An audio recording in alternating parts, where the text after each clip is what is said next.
বন্ধুরা, আমার ইউটিউব চ্যানেলে সবাইকে স্বাগতম। তো আজকে আমাদের পুকুরের একদম দেশি কই দিয়ে তেল কই রান্না করব। তো পুরো রেসিপিটা তোমরা দেখতে থাকো। মা দেখো মাছ কাটছে, এখানে কটা কাটা হয়ে গেছে।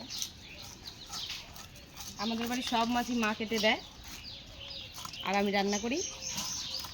পুরো রান্নাটা দেখতে থাকো। মাছ কাটা কমপ্লিট, এখন মা ভালো করে ধুয়ে নিচ্ছে। লবণ দিয়ে কষা লাগছে, লবণ দিয়ে না, লবণ দিয়ে দিচ্ছে মা।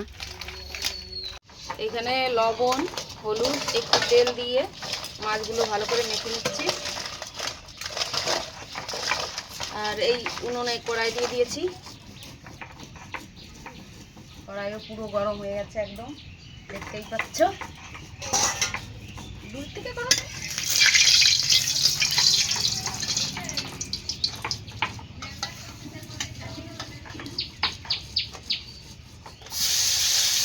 মাছগুলো হালকা করে ভেজে নেব।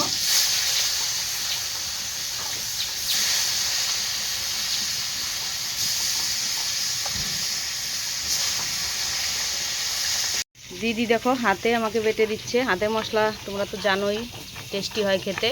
তো দেখো লঙ্কা, এই যে জিরে, আদা, ধনে, এগুলো দিয়ে এখন তেল কই হবে রান্না।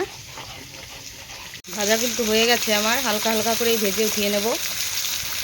এরকম হালকা করে ভেজে নিতে হবে, কারণ বেশি কড়া করে ভাজলে ভালো হয় না। তো ওগুলো উঠিয়ে নিয়েছি, এগুলো এখন হালকা করে ভেজে উঠিয়ে নেব।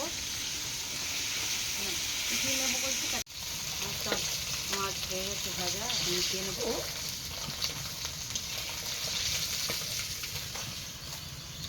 তেলের মধ্যে আর একটু তেল দিয়ে দিলাম। তেল কই যেহেতু একটু বেশি তেল লাগবে। তো ফোড়নে তেজপাতা, লঙ্কা, জিরে,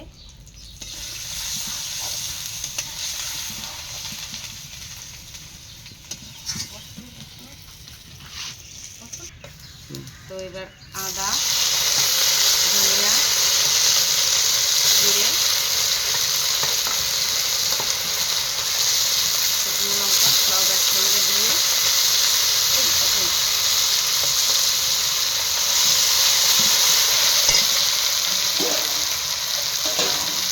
একটু জল দিয়ে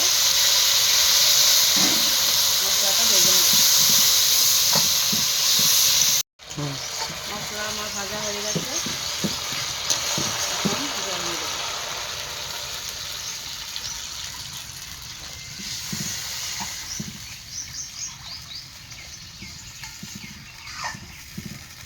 জলটা ফুটলে মাছগুলো দিয়ে দেবো।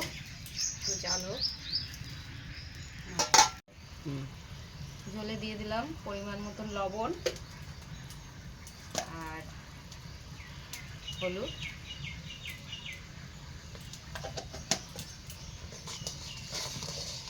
জলটা ফুটে গেছে, এবার একে একে মাছগুলো দিয়ে দেবো।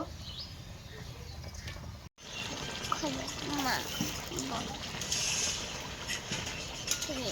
রান্না কিন্তু প্রায় হয়ে এসছে, একদম শেষের দিকে।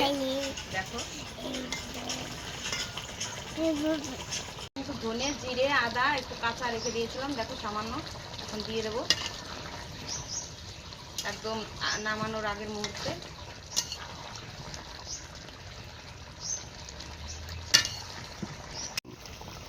ধনে পাতা দিয়ে দিচ্ছি নামানোর আগের মুহূর্তে। এবার নামিয়ে নেব, একদম কমপ্লিট। তারপর একটু কাঁচা তেল দিয়ে দেবো। পুরো কমপ্লিট রান্না।